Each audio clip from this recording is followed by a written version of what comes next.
Tomorrow, inshallah, they will be meeting the Muslim leaders at the Mandri Mosque after Friday prayers in Mombasa. This is within their tour, 4-day tour that will be ending, will be culminating tomorrow in Mombasa. And they will be meeting the Muslim leaders in a masjid, a special mosque known as the Mandri Mosque. This mosque was built in 1570. As of today, the mosque has marked 453 years of existence. This clearly tells you the existence of a strong Muslim community even before independence. As Sheikh Ibrahim Lithom said, we are not Kenyans by chance. We are Kenyans by Allah's choice, and we should do everything to protect the sovereignty. We should be Kenyans unapologetically. Now, I was not present pre-independence, neither am I a historian, but I'm interested in learning, and that is why tonight I'm joined by amazing, great gentleman who has wealth of knowledge and experience about the role that Muslim played not only pre-independence but even after independence to make Kenya what it is today. Ladies and gentlemen, join me as we are going to look at the situations of the Muslim of the Muslims from that time up until now. Starting on my immediate left, Professor Mohammed Bakari, who is the former Vice Chancellor, Islamic University of Kenya. Jazakallah khair, thank you so much for making time for us. And of course, not to mention that he is a celebrated writer. All these books that you're looking at, Mustafa can give us a shot. All these books that you're looking at in front of us, including this on the Search of Moroni, the intellectual biography of Sayyid Omar Abdullah, the forgotten Muslim public intellectual. And the one next to me here is the morphology of the Kenyan Swahili dialects. We have, if I can get this book, this is the collected essays, volume 1, 2, up to 4. And then the last but not least is the book here in green, Islam in Kenya, that is edited by Professor Mohammed Bakari. Of course, he'll tell us more about where to get the books and how to get the books and what exactly is entailed in the books. And of course, next to him, I have Dr. Ali Said bin Sunkar, who is the current VC of Islamic University of Kenya. Assalamu alaikum wa rahmatullahi wa barakatuh. Wa alaikum assalam wa barakatuh. MashaAllah, vipi hali zenyu ya zama? Alhamdulillah. MashaAllah, thank you so much for making time for us this evening. Allahumma barik. Now, Prof, there is, honestly speaking, especially on the internet, where any Kenyan or any young person globally would go to when looking for information about anything, right? It has become like a global village, particularly over either Google, or you go to Microsoft Edge, or you go to any platform, just trying to look for information about anything, right? But the Muslims' involvement or the history of Muslims is something that it's still not yet grasped well, especially it does not have a good digital footprint. Prof, you are an educationist, you're a writer, you're a researcher, you've been in the game for so long, right? What's the missing link? What's not happening where? That we don't have well concrete information, particularly in the digital space. Thank you very much, Mr. Chairman. Assalamu alaikum wa rahmatullahi wa barakatuh. Assalamu. I think, first of all, there is the misconception that the Muslim or the Kenyan struggle for independence started with the Mau Mau. But this is one of those fallacies, because the struggle for independence, and especially for Muslims, goes way back. Many centuries back. Like, for example, before 1895, there was nothing like Kenya. But with the scramble for Africa, the European powers came together and divided, the African continent for themselves. No. So everybody took whatever portion, they wanted. But there had been a struggle, for example, against any form of colonization, going back to the Omani period, you know, going back several centuries. Yeah. People did not simply, you know, accept, for example, Omani sovereignty over themselves. And then you have, for example, resistance by the Nabahanis and so on and so forth. So the struggle by Muslims is just by its very, very nature is predicated on the idea that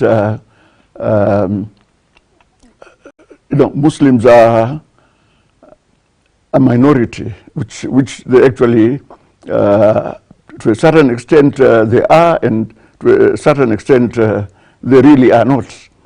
So, within the colonial setup, Muslims had suffered all kinds of disabilities. They were discriminated, and they never saw themselves as part of the society in which they were in. They were discriminated by who exactly, Professor, at that time? Yeah. Because I understand by the time the British were coming, you know, at that time, we already had the Arabs, the Omanis, who had particularly influenced the coastal area of what we call now Kenya, because before I think 1953, the 16-kilometer coastal strip was not part of Kenya. Before then, it was part of, it was an extension of Zanzibar, right? So, like, what I'm trying to understand is that before even the British came, we had influence of the Muslims in this country. We had the coastal area that had been affected greatly by the Muslims. We had the western part of the Kenya, of current Kenya, which Nabongo, Mumia, I mean, all these people were affected by Islam, right? So, how were Muslims discriminated by the time the British, even by the time the British came? Yeah, I think you have to look at this resistance by the Muslims. So there was not one common resistance. You know, different groups resisted in their own ways. But ultimately,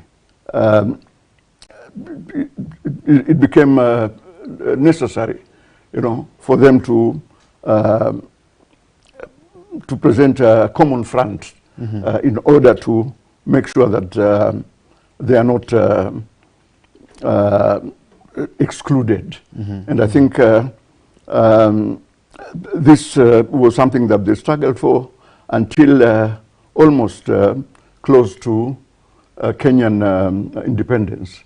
And I have that, I've looked at that particular issue in an article that I wrote entitled A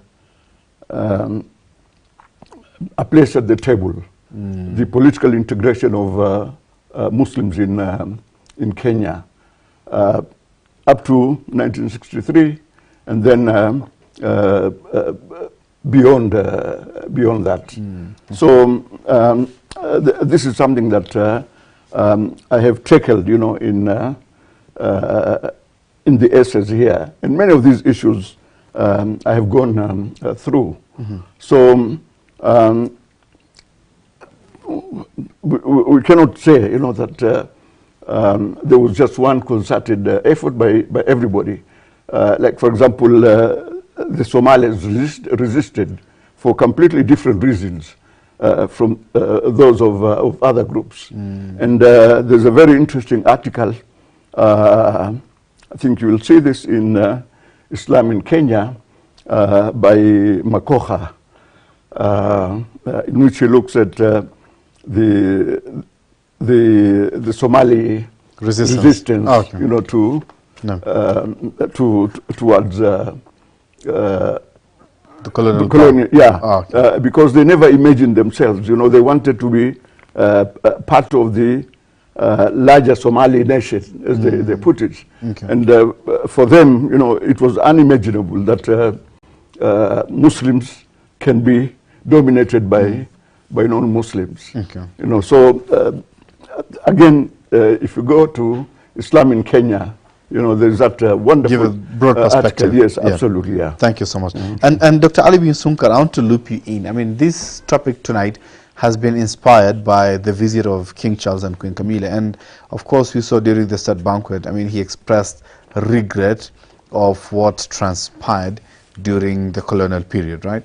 And it is something that, I mean, as we've clearly said, yes, Professor and other individuals have taken time to try and document some of these activities that happened, what exactly Muslims contributed towards that.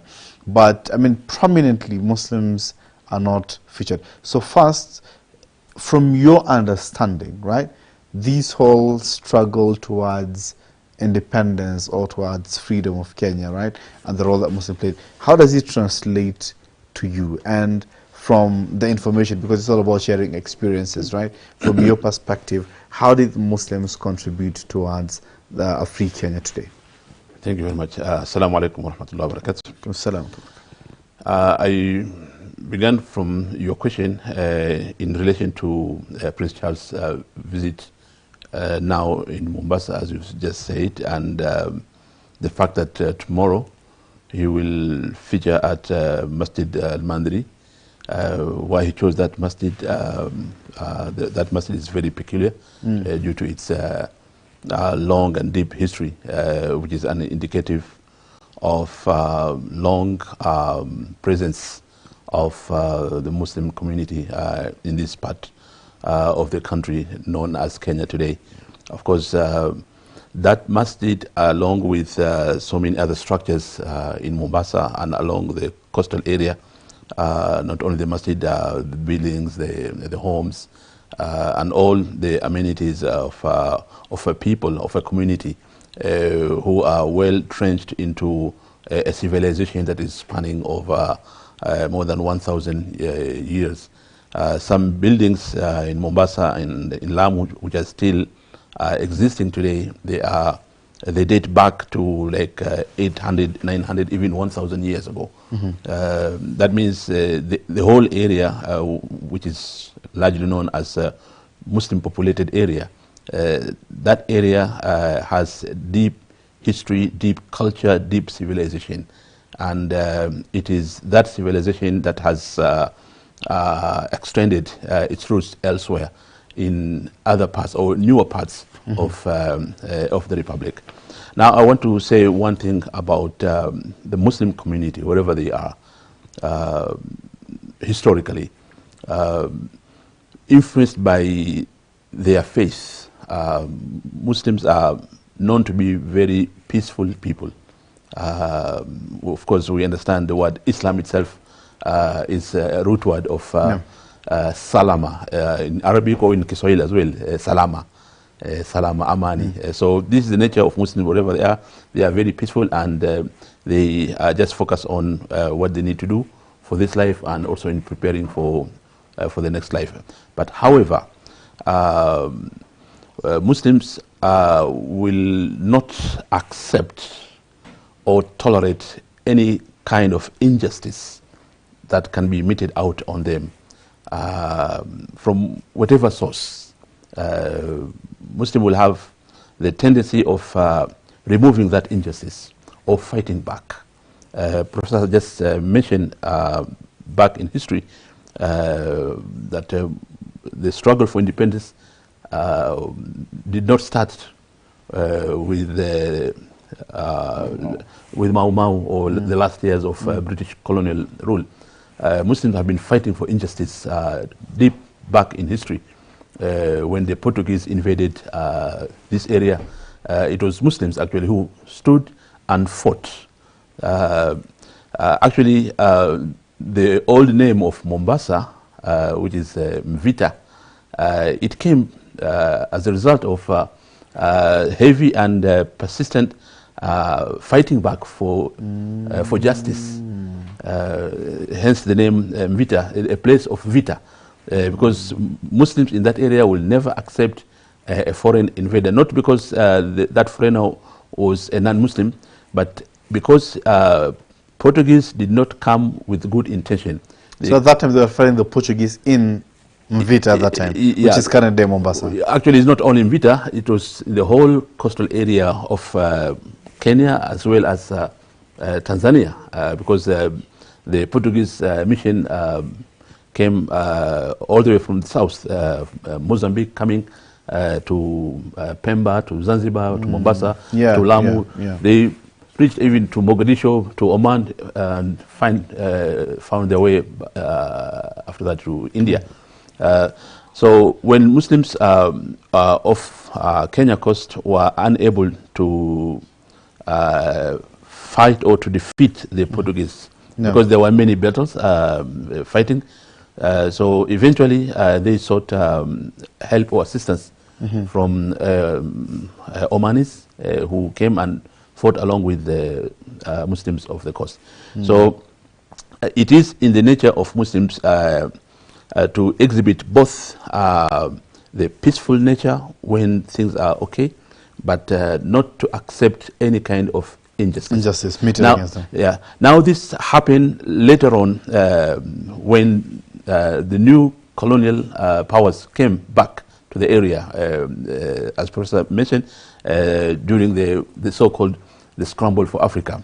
So this time it was the British who came again, and because of that nature of Muslims not to accept an injustice, so for sure and definitely Muslims fought back. So like, we don't have to go and see did Muslims participate in the struggle for freedom or not.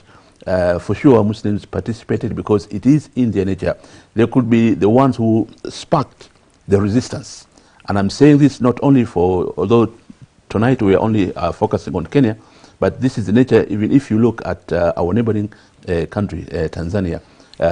It was the Muslim community there in Tanzania who took arm first and fought the Germans and later on fought the British.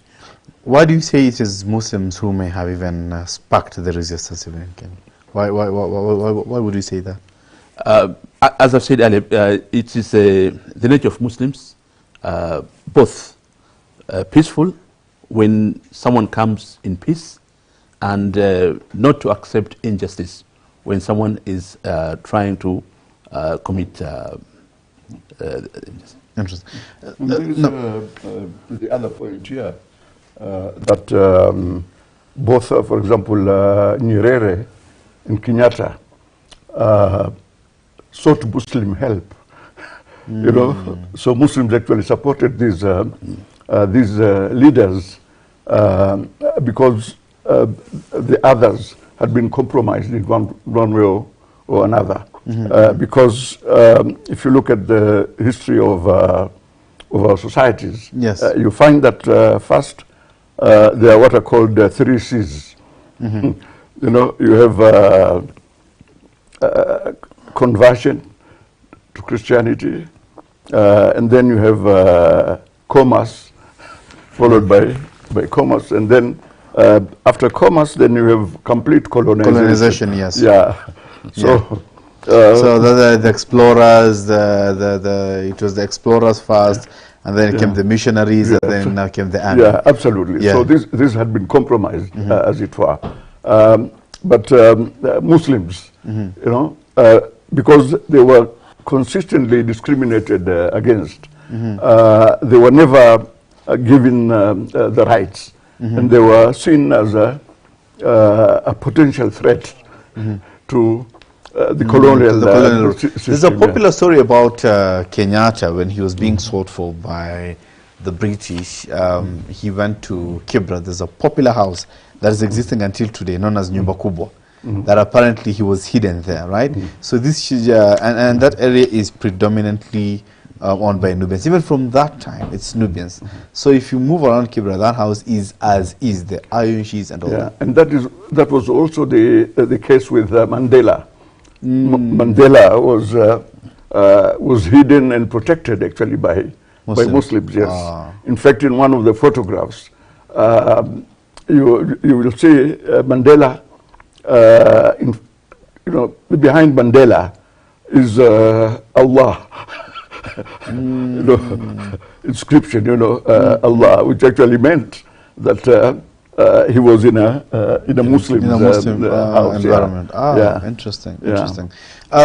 Prof, just coming to you again, who are some of the notable names, people? Because I mean, in my very shallow reading, of course, with the limited resources I told you, I came across the name of Sheikh Saleh Abdullah Farsi, who came out strongly socially and used the member to talk to people, to address concerns, and sometimes they say that he even organized uprisings sometimes. You know, if I can quote, they say that they were actively involved in political social activism, advocating for self-rule and end to the British colonial rule. Muslim leaders like Sheikh Abdullah Saleh Farsi and Sheikh Abdul Aziz led protests, organized political parties, and mobilized support amongst the Muslim community. They were motivated by the desire for religious freedom. Yeah, but I think that is an exaggeration for Sheikh Abdullah Saleh Farsi. Sheikh Abdullah Saleh Farsi was Chief Qadi in Zanzibar. But he had come to Kenya and studied under Sheikh Al-Amin bin Ali Mazrui. And then he was a contemporary of Sheikh Mohammed Kassim, who was a student of Sheikh Al-Amin and also the son-in-law. Interesting. Yeah. So when Sheikh Mohammed Kassim was about to finish his term, he recommended Sheikh Abdullah Saleh Farsi to take over as the Chief Qadi of Kenya. And I think he did a good job because despite his ideological position, he was a very even-handed individual. So was this before independence or after independence? This was after independence. Ah, okay. Yeah. Okay. This was after independence. And the position of the Chief Qadi actually goes to pre-colonial times. It's not something that was established after independence, because the British adopted the system in India. How they treated Muslims in India, and the rights, or so-called rights, which they were given, were more or less the same kinds of rights that they had established here. So this was part of the deal between the Sultanate of Zanzibar and Queen Elizabeth at that time? Yeah. When independence came, the Sultan was requested, to give the 10-mile coastal strip, 16-kilometer coastal strip, to Kenya. And then, of course, there were negotiations, and the Sultan agreed on condition that Muslim institutions should not be touched. Like, for example, there must always be Qadis, and there must always be Chief Qadis. So these positions were not things that came after independence. They had been there centuries before. So who are some of the notable figures at that time then in terms of fighting for the independence of our country? There were different individuals, but one of the most notable of these was Sheikh Salim Balala. You'd be surprised. It was quite close to Kenyatta, and there is an anecdote that when Kenya became independent, the British decided to take all these facilities from the State House, so that they just gave Kenyatta the building. And Sheikh Balala mobilized Muslims to contribute something in order to to refurnish the yes, the status absolutely, again. yeah. So that is why for all the period, you know, he was alive. He was always in Kenyatta's cabinet, you know, in recognition of his contribution. Of his contribution. And I suspect even the closeness of people like, you know, the younger Balala with Uhuru Kenyatta, I think can be predicated, you know, from that kind of so it's historical. Yeah, it's historical, yes. Okay, thank you so much. Now, yeah, Doctor, I mean, contributions were made. We can also add other names please, of Muslims, if it's only for the sake of people to know those days leading to independence. Sheikh Abdullah Nasser from Mombasa, Omar Basadik from Malindi, Mr. Salim Wangunga from Kwale. So what are some of their roles? Like, for example, Prof has told us about Sheikh Salim Balala, what exactly he did. So like, you know, Sheikh Ali Nasser, so what Sheikh Abdullah Nasser and Omar Basadik, actually these were leading political figures and who had amassed influence of people. Yeah. Rajab Sumba. Yeah. When they could say anything, people were ready to listen to them at that time. And as you just mentioned, Professor mentioned that this also that the coastal strip belonged to Zanzibar at that time before independence. It was still not yet part of Kenya. So it was people like Sheikh Abdullah Nasser, Omar Basadik, who were championing with Mzee Jomo Kenyatta for the unification of coastal and the upcountry to make one country, one republic, a strong one and united. And they were, you know, some of the pioneers of KANU. They were members of KANU. at Yes, that time. At that time, yes. And then you also had KADU.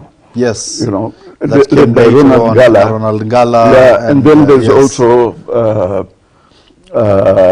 Moi's one party statement came. Yeah, his own party. You know, so they wanted to gang up against the dominance of both the Luos and the Kikuyu. There was that paranoia. So that's why KANU was formed, eh? When it was seen that KANU was only representing the big tribes. So, absolutely, yeah. So KANU came in with Ronald Ngala to see that how do you bring in the Kambas and the coastal people and all that. Yeah, absolutely. Interesting. And so this is pre-independence. Now coming after Alhamdulillah Kenya, we have independence. The 16-kilometer coastal strip is part of the country right now. Many people, the likes of Akina, Professor Mazrui, actually the first political prisoner in this country was a Muslim. Yes, this was Abdul Latif. Yes. Yeah, Abdul Latif Abdallah. Very close friend of yours. Yes, and he was a very young person. He allied himself with Jaramogi Oginga Odinga, you know, who wrote noted Uhuru. You know, at that time, he was the vice president, and then fell out with Kenyatta for ideological reasons. And so he found himself alienated, and a lot of people also were alienated. You know, they didn't want that kind of philosophy. And Kenyatta was, I think, more level-headed and pragmatic, and he wanted a dynamic society, politically, socially, economically, and of course he was more triumphant, you know, in that regard. And I think you can even see the impact of those policies in the formative years in the stability of this country, economically, socially, politically. You know, it's better than any of these neighboring countries. Although Tanzania now has is catching up. Yeah, absolutely, yes. Yeah. Interesting. So, like, what exactly Med Abdul Latif to be arrested at that time? I mean, because he just wrote a poem, right? Yes, he wrote this poem, Kenya Twedapi, because his vision was Odinga's vision. You know, he wanted a socialist kind of Nyerere style. Yes, absolutely, yes. And ironically, I'm just giving you know, a little bit of information. When they were looking, you know, for who wrote this Kenya Twedapi, I think some intelligence people assumed that must have been me. Yeah, that must have been me. Because we had a student newspaper that was edited by Philomena Chelagat. You know, became a very dynamic young lady. She was my classmate. And we had a student paper, university platform. So I used to contribute, you know, to that. So they thought, I must have been the one, you know, who wrote this. And they asked because I was very friendly to two colleagues, Dr.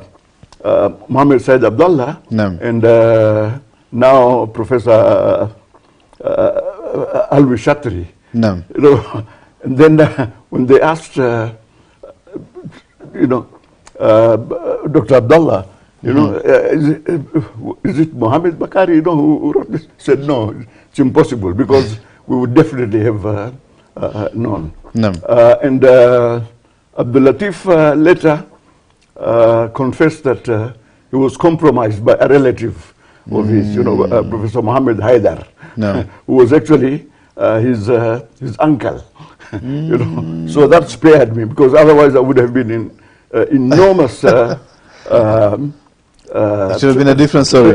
Trouble, absolutely. You know, they would have put me in a situation that I actually didn't belong to. I see, you know, so. Alhamdulillah, alhamdulillah for that. Now, Doc, in just continuation of the same historical lessons, alhamdulillah after independence, right? Alhamdulillah until today, Kenyans are a big percentage, are playing a big role. Of course, not 100% capitalizing on our potential, but alhamdulillah, I can say that we've made great potential and great strides. So, from your memory and your experience and your knowledge, what are some of the contributions that the Muslims in Kenya after independence and notable figures have made after independence until we have the Kenyan that we have today? Actually, I will mention a few things, but this may look contrary to the expectation of the viewers or the listeners or through the larger audience, but it's worth looking at it. I want to believe, and expect others also to believe with me, that Muslims have made enormous contribution to Kenyan society and beyond. But since we are focusing on Kenya, so let me say their contributions to Kenyan society are enormous in many areas. Let me begin first with the rich culture and civilization of Muslims in this area, and the kind of cosmopolitan cities that they established along the coast. We are all now aware that Lamu has been declared by UNESCO as a world-class heritage city. What does that mean? Now, Lamu now being in Kenya, so Kenya is now making this contribution to the world. People from all over the world are coming to see this world-class heritage city. So a number of tourists are coming. When you talk of tourism, we talk of economic development as well, as being, should I say, number one economic factor or contributor in our economy? Number 3, 4. Okay, the tourism, yeah. The major one, Yeah. one of the major ones. So most of these actually are coming to see this heritage. So this is a contribution. It's so amazing, it's so fascinating, and many tourists who come to see this heritage, they want to come again and again. And there are many people who have repeated their visits. But I think the most important thing is that Kenyan Muslims are actually defined by the values. You know, they are a very cosmopolitan group of people. They are tied together by values rather than ethnic, racial, or whatever other factors. And this is quite important, you know, to bear in mind. And this is what makes Kenyan Muslims, you know, distinctive, and Muslims in general. And they're talking about Prince Charles, or King Charles III now. He gave a very spirited defense of Islamic values, that Muslims are not, you know, terrorists. You know, they are far much more than that. If you made the effort, you know, to go and find out about them.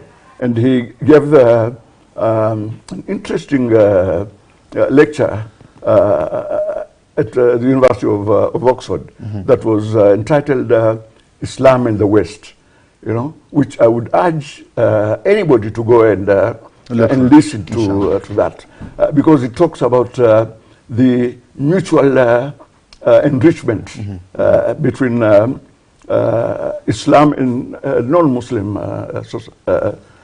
societies. And I think this is something that is often forgotten. You know, the actions of a few individuals, you know, are generalized, you know, about Muslims in general. And this is where prejudice comes in, because prejudice is actually based on ignorance. That's true. Yeah. Yeah. Thank you. Yeah. No, Prof. Doctor, you said something. Okay. So I mentioned this as one area of contribution. So this is like a gift from the Muslim community to the country. The country, introducing or producing a world-class heritage city. I will also want to highlight on the language, the national language, Kiswahili, historically known as Muslim language. But Muslims will not hide this language or will not confine it within themselves. But they shared. They shared. And people accepted it so willingly. No force that was used. Unlike the language we speak, English, at one point of time, this language kind of like it was forced on us due to the colonial roots and effects. Yeah. So we grew up with this one because someone somewhere back was forced to learn it. But unlike Kiswahili, many people are accepting it. It's actually spreading not only here in Kenya. And it's the same scenario if we just look at our neighboring Tanzania. So the Muslim community of Tanzania, like Zanzibar and the coastal region, have done the same thing that the Muslims of Kenya have done, exporting this language to the rest of mankind within the region and beyond. Today, Kiswahili is not only spoken in East Africa, is one of the internationally celebrated languages. So again, I would say now this is a gift from the Muslim community, to Kenyan society and beyond. What about some of the individuals who have contributed? I mean, like I see Prof gave us a good example of his friend Abdul Latif, who wrote a very nice poem that fortunately landed him into problems, right? So we have some notable figures who have been in and out of the government, who have been in and out of the political trenches economically. You know, we have the likes of General Mahmoud, who ensured the stability of this country during the attempted coup, right? That story. I mean, who was some of those notable figures who played a key role in ensuring stability? I think Muslims are very dynamic group of people. And you see that they are easy to integrate, you know. So, for example, this has something to do with the nature of Kenyan society also.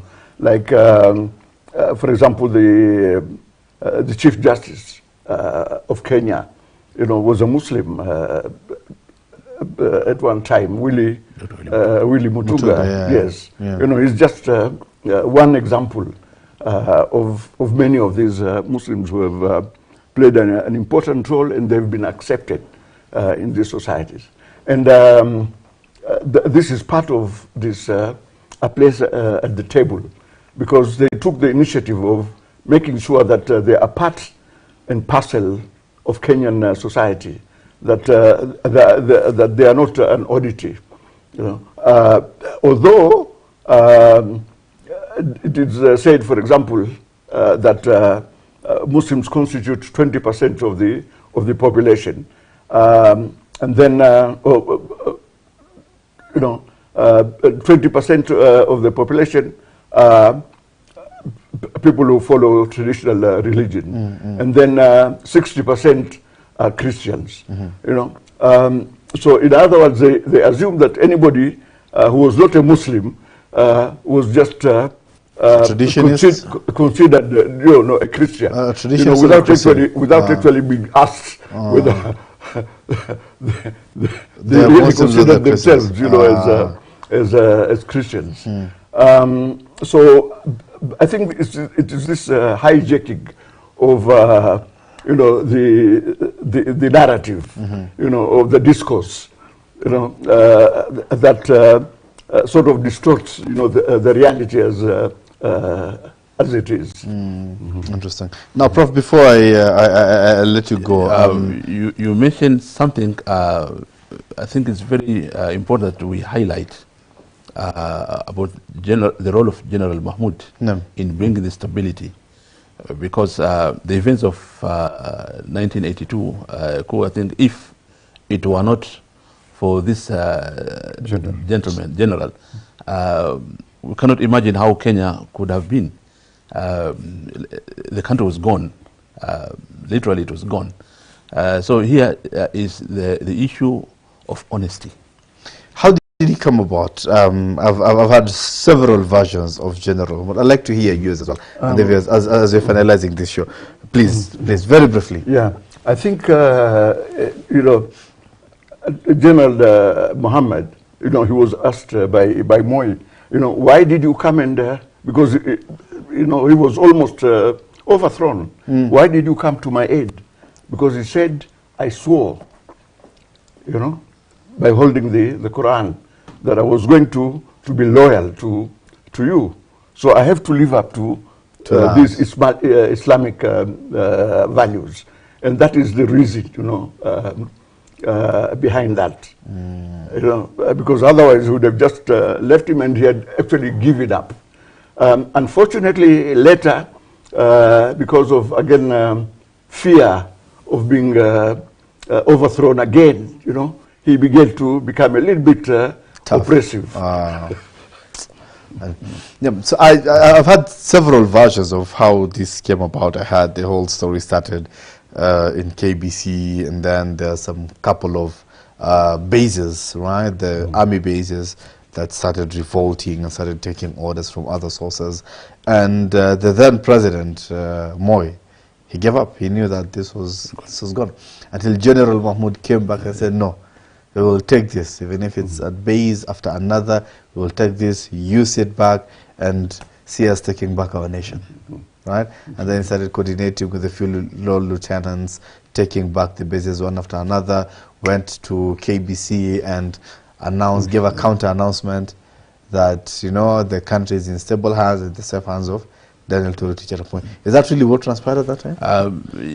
Generally, it's what you are saying. Of course, the details of the actual things will remain in the confinement of those of that time. But he lived up to the oath that he took, as Professor has mentioned, and he was so honest.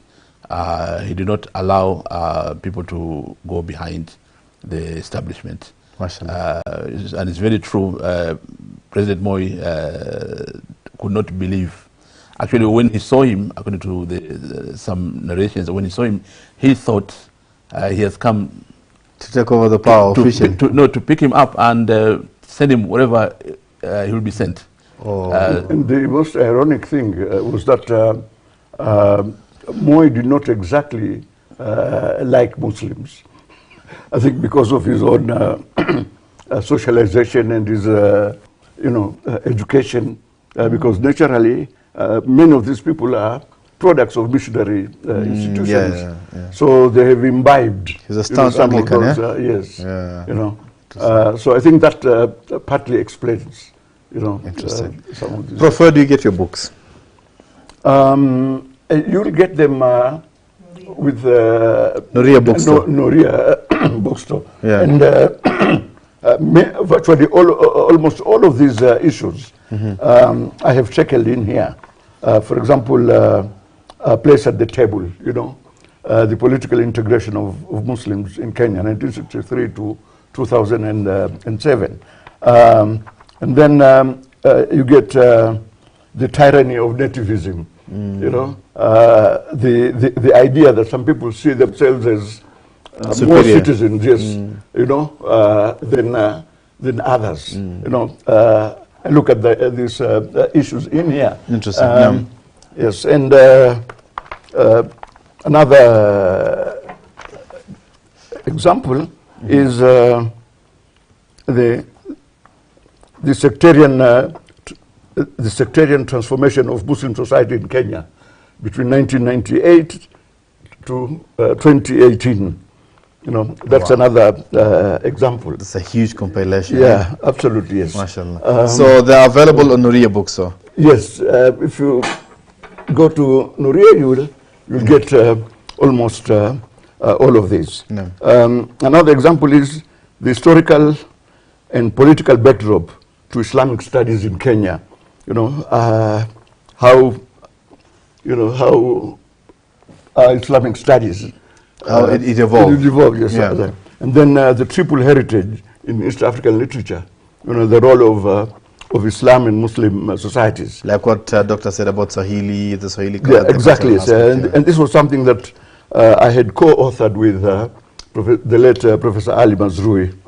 Yeah, and then I have the oral literature of the Mijikenda of Kilifi districts. That it was not only the Kikuyu and the Luos, but other peripheral.